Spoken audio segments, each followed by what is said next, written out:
Good afternoon. Welcome to Public Works Committee. Joe Buscaino, joined by Councilmember Eric Garcetti and Councilmember Paul Krikorian. For those here who wish to speak, general public comment, please be sure to fill out a card and get it over to the great Michael Espinoza on my left. There he is. They got a new title. Seeing no general public comment, let's move forward with item number 1, please.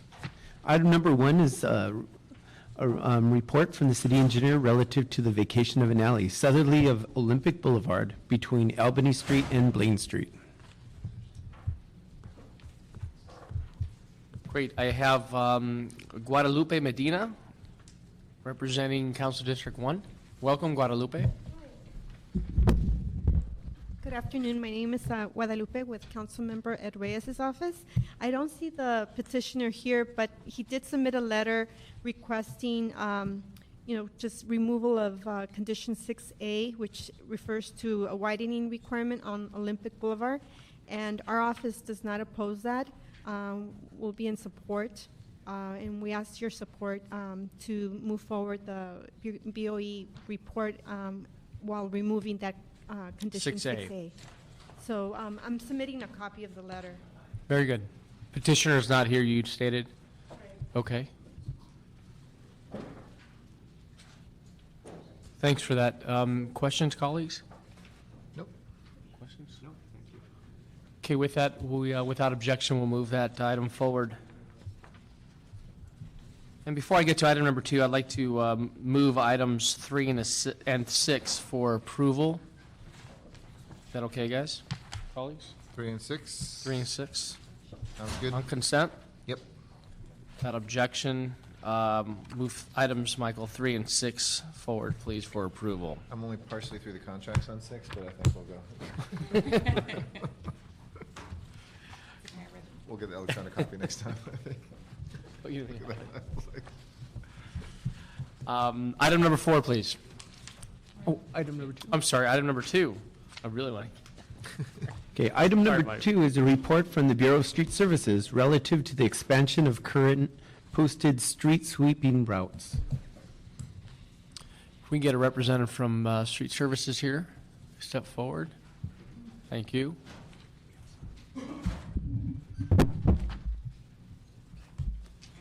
Good afternoon, Johnson County Bureau of Street Services. Thank you. Can you just give us a general overview of this item here and what Street Services has done in response to this? Sure. Back in 2010, we responded to the motion for expanding street sweeping to bi-weekly. We had several suggestions by the council office. In the report, we addressed each of the ones of the challenges that we faced at that time. We came to committee a couple years past, and it's been reintroduced by the public health office. We have been in contact with them, and we want to go ahead and reevaluate this based on the current resources we have today. Good. And needs. So I know there's a representative here, but is also in support of and looking for maybe to get together, reevaluate the same request, and also come back maybe in 120 days with a more detailed report for council. You know, there's some communities across the city that get zero street sweeping. In my district, Harbor Gateway specifically, doesn't get any street sweeping. What's the budget annually for street sweeping? Can you share that with us? Yeah, I don't have that in front of me right now. I can get back to you on that, but I know that the big issue is that we had the allotment currently, and we also had an allotment that was given back in 98, 99, which we got 900 additional miles. It basically comes down to funding, and we have programs in place to add additional routes, but it always comes down to the funding factor. And some of the proposals I see here include clustering posted routes to add an additional route for every 3 established routes, reduce 1 weekly sweep from each of the 3 established routes, shift the 3 sweeps to a new posted route. And I know there's when we make changes, it's going to take, there will be some fiscal impacts, especially with signage and such. Correct, and that was one of the things that we wanted to readjust on this, is because it shows, even though it shows the money allotment to repost a new section, what it doesn't reflect is how much it's going to cost to repost the signs already in the existing routes, and it also is the impact of how much debris may occur during that lag time by not sweeping that additional week. Because some of Right. these routes, they do generate a lot of debris, and Right. it is a weekly route for a reason. Why is the case that some communities across the city don't have street sweeping? Well, basically. Is it logistics and funding, or both? It's the funding to support it, sir. And it's 1.5 mil for about 100 curb miles, and about 400,000 after that, after we introduce 100-mile modules. But between the funding problem, and there's also the fact that not everybody wants street sweeping, and not all areas qualify because they're clean. So in the case of Harbor Gateway, I understand in talking to the community there that the streets are too narrow, and there's just so much within a residential area. So if you post signs, post a sweep, they're not going to have a place to park. Is that true? That is some cases. Some streets are too narrow to sweep. Okay. Before I make my recommendation, I'll turn it over to my colleagues. No, I know there's been an ongoing issue. I know we've worked on some possible places to expand. For instance, before I leave office, I have to get South Atwater Village on there somehow. We've gone over that a long time, but I know that there's a resources question. I'm determined to think about that creatively this year, or even in the budget, because I do think there are large swaths of, it's just random, it's history. Some places pay the same taxes and don't get any sweeping, and some places do. And I literally have constituents who for 2 decades have gone out and swept their streets with brooms, and tried to organize that, and amount of time they spend doing that versus other places. But if we can't figure out a way to do that without taking those services for someplace else, less vocal, then we're not doing a service. But I'm glad you're kind of looking at other ways. Come back to us, tell us, what those numbers look like, how much we get as we look at even discretionary dollars that we have. If we decide to start putting those permanently into public works before we leave, maybe that's a place that we can be looking at. We can do that. Thank you, sir. Mr. Corey? Yeah, well, just the counterpoint to that, I suppose, is that there are also communities that feel as though because of the restricted parking, they're being unfairly targeted with excessive traffic violations and so forth. So I've had constituents in neighborhoods who have asked whether there's a process by which they can opt out of street sweeping that they currently have. We'll take and this. but that was can my ask, point, yeah. because as we're going through this process, I think of looking again at Mr. Robertson's previous report, looking at that data, updating it, and so forth. I wonder, is there a plan to do outreach to the communities of Los Angeles to kind of determine priorities by community, so that we get the input of the people who are receiving these services through neighborhood councils or otherwise, to identify what are the areas that we might add if we're going to add, and are there areas that we might take away that will free up additional resources that we could then refocus someplace else? In other words, I don't know how often this is done, where we take a fresh look at the routing and think, is this still the best model? But since we're going through this process now, this seems like an opportune time to do that with the neighborhoods. Right, well, and that's a good question, Councilman. We do have records of people that send us letters for requests to add their streets, so we do have that. So we know when a council office, if they want to add streets or come into somebody where they want to redistrict some of the routes, we know based on our letters that we have for requests that we can add these sections and we may remove some by request. But we don't get very many requests to remove the street sweeping. We get way more of the, can you add our street? Oh, sure. And Sure. what it is most of the time, it's not where we can add it, because it's not within a route currently. It's way off the beaten path, and that's something we can't do because it will allow us to complete our current routes at the time we have. Well, the broader point being, and I'm sure that ratio is right, but the broader point is if there is an effort to look at reconfiguring routes, whether to add service or not, I would just recommend that in addition to responding to the squeaky wheels, we integrate some process by which council offices and neighborhood councils are brought into the discussion in order to triage, because it shouldn't be the case that just whoever is the loudest gets the service without some sense of a broader community consensus. Understood. Yeah. Okay, I have one public comment card, speaker card here. Miguel Franco from Council District 6. Miguel, how are you? Good Good, afternoon. sir. How are you? Good, good. Miguel Franco, Council District 6. Councilmember Cardenas introduced this motion in response to some of those questions. You know, we were getting requests to add street miles, and when we spoke to Bureau of Street Services, you know, they did inform us about, you know, the number of curb miles, the deployment, the routes. So this was an attempt to look at it creatively. We understand the resources are limited, and this was an attempt to, you know, to swap out miles so that we can expand the total number of curb miles. And we want to thank the Bureau of Street Services for the original 2010 report and asking for a more comprehensive report to actually look at, you know, all of these factors and you know, set the ball in motion to actually Sure. expand the number of curb miles that are swept in the city. Sure. Thank you so much, Miguel, for that. Also thank my colleague, Councilmember Cardenas, for his leadership on this item. I was pleased to second. I wanted to, with that, move that the CEO prepare a report analyzing the financial impacts of Bureau of Street Services' proposed alternatives and continue this item until we get a report back from the CAO. Have a second? Second. Okay. So with that, we'll move this item forward.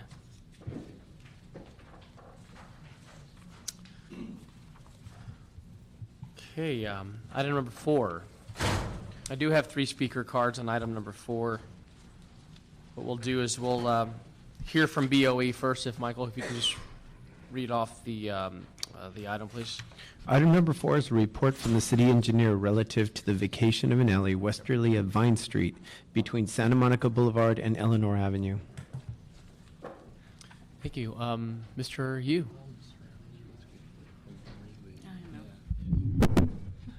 Good afternoon, Edmund Yu from Public Works Engineering.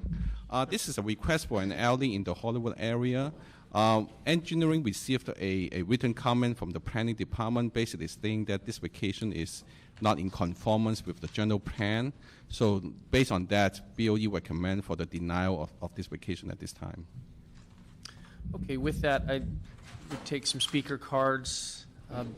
Ben Kate, come up, please. David Carlat and Todd Lipka. Thank you. Start with Ben, please. Excuse me, if I may, I'm Representative Mr. Kate, and I'd like to speak first. David Carlat, if I may, please. Sure. 2 minutes. Thank you. Thank you. I just want to give you a brief history of how we're here today. Some 4.5 years ago, with the support of Councilman Labange, Kate from Kate Studios, which owns the property on the lower half of the alley to the left, or in this case, to the southeast, and leases for a long-term lease the other half of the alley on the west side, approached them about vacating that alley that's basically been in disrepair and basically be abandoned by the city for many years, so they could create some security for their studio because of all the transients that hang in that small alley back there. And at that time, apparently the council's office was very much in support of it and encouraged them to move forward with an application. For some reason, a couple of years later, that application died. And Mr. Kate was told by the council office to reapply, at which time I was retained to do that, and I did refile that. And I understand, actually, that the council's office suggested that maybe I could help them do this. So I've been in touch with the council's office for 2 years regarding this project, where they've enthusiastically supported the vacation. Today we have several other property owners adjacent to this alley who also are going to speak or who have come in support if you have any questions about it. At the bottom line is, this is a little short 700 lineal foot long alley that's been basically abandoned by the city for years. It's very narrow. I've supplied you with photographs to show you the current condition of it. It serves basically as a place for transients and prostitutes and drug addicts to hang out. And it's adjacent to a private school. The school has written a letter in support of this vacation. Today, Todd Lipka from Step Up is also here, who's just acquired the old hotel at the corner of Eleanor and Vine, and he'll be speaking, of course, in favor of it. and the property owner for Yoshinoya is also here if there's any questions about his support. I just want to clarify for the record, because there's been some confusion. It is already among all the property owners, there's a mutual agreement of easement, rights of access, once it's turned into a private road, so that all the property owners will have private access. Thank you, Any sir. questions? Ben Kate? Yes, Ben Kate. My name's Ben Kate. I'm Ben Kate Studios. And we applied for this alley years ago. I have motion picture studios on both sides. And, you know, I have to bring clients from one building to another. And you can kind of imagine with what goes on there, you know, the people use it as a bathroom, it's prostitutes, there's needles, and there's a terrible odor in this alley. No one maintains this alley. And it clearly affects my business. And I've been at this location since 1987, I think, 86, 87. And I'll tell you, I don't think the city has gone through there once to maintain this alley, do anything about it, keep it clean, fix the potholes. We could all fall in these potholes. And it's just, it's terrible for the community, it's terrible for my business. And, you know, I can't say enough about how bad it is when we have a celebrity or someone walking from point A to point B. You have to see what's going on here. And so I just want to shut it down, so that I can better my business. In my opinion, it helps the community. It gets rid of all the transient. I don't know how to say it, but gets rid of that. And I just believe, and I have for years, that we just need to get this done. The city's just not been there to do anything about it. Thank you, sir. Todd Lipko.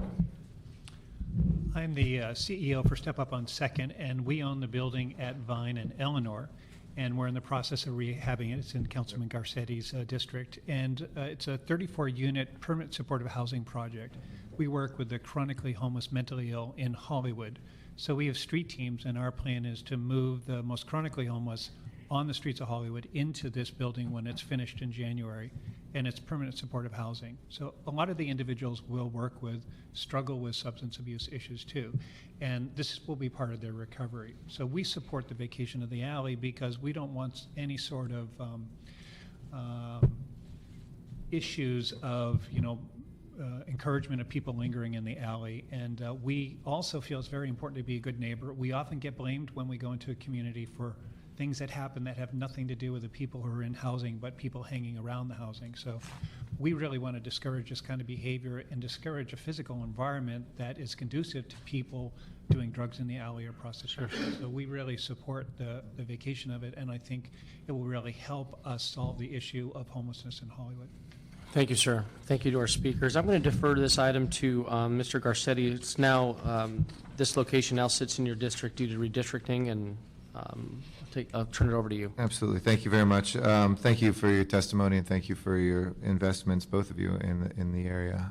What you're both doing, keeping Hollywood in Hollywood and solving our most pressing social issues are both paramount to at least the vision of what Hollywood has become now.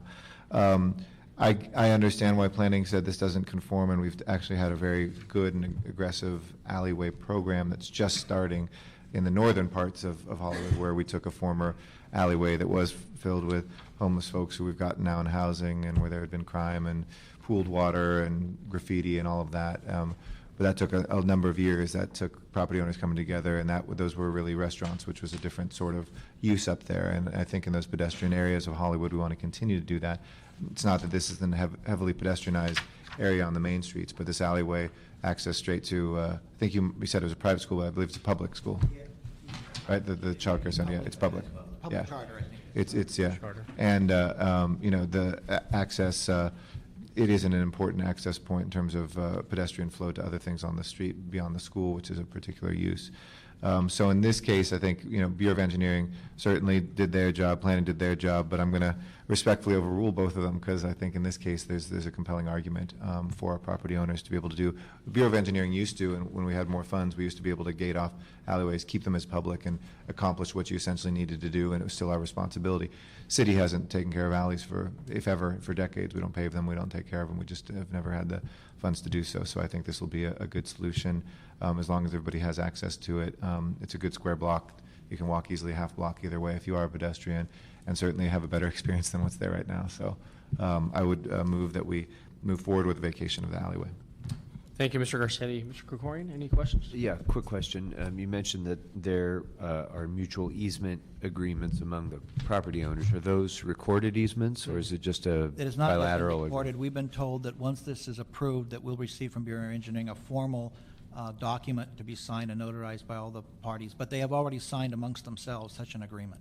The point being that future owners of the same property Will will be have bound. notice and be bound by Exactly. those easements as Exactly. well. And is the school included in that? No, they own They're no across property the street. adjacent to the alley. Okay. Yeah, But, sure. but you're satisfied that there's enough access that those students would have? Well, they won't, they will no longer have access, nor will they need, I'll show you actually, because the one thing that we didn't have was Believe me, they don't want access. a map of the. Well, not in its current state, for sure, yeah. So the alleyway is, here's Santa Monica Boulevard, it's this. The school is here. So the students go, here are the schools, they can walk this way, but they're not going to be walking down the alleyway. to get As the long school. as that's not an issue Yeah. that they No, it's a need good to have access to it, that's, okay, then I'm good with it. Yep.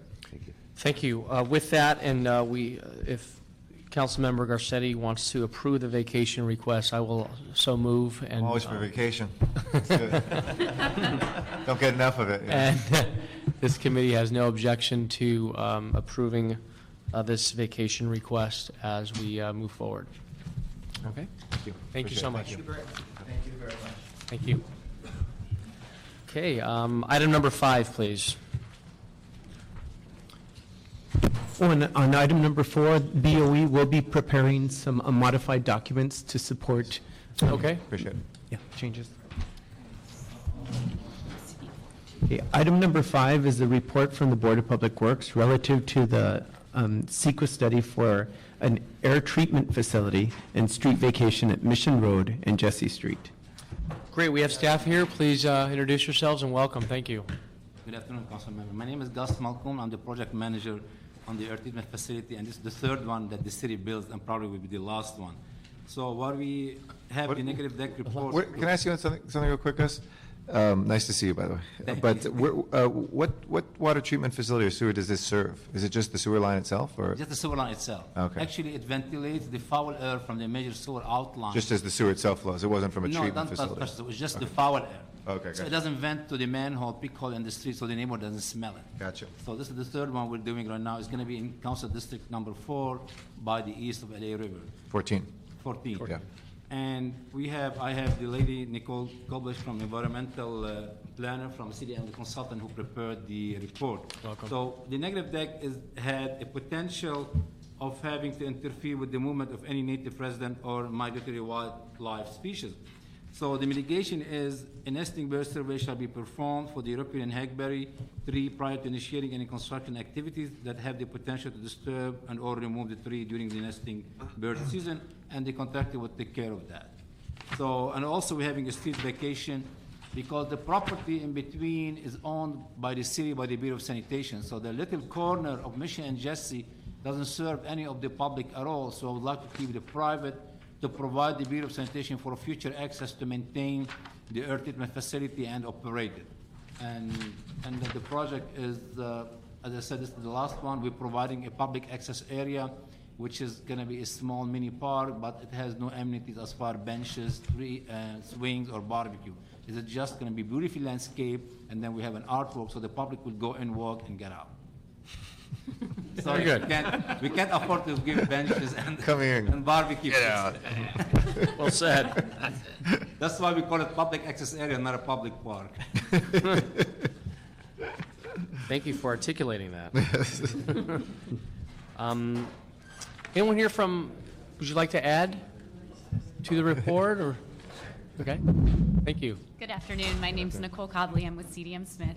Thank you. I prepared the environmental You can move it document. all further over. Sure. I prepared the environmental document before you. It's a mitigated negative declaration. Basically, with the one mitigation measure that Gus read, all potential environmental impacts can be reduced to a less than significant level. So that construction of this air treatment facility actually improves the air, the odors from the sewer, and doesn't result in any significant environmental impacts. So what the item before you is to consider the findings in this document and recommend moving this to the City Council for approval so that the air treatment facility can be built.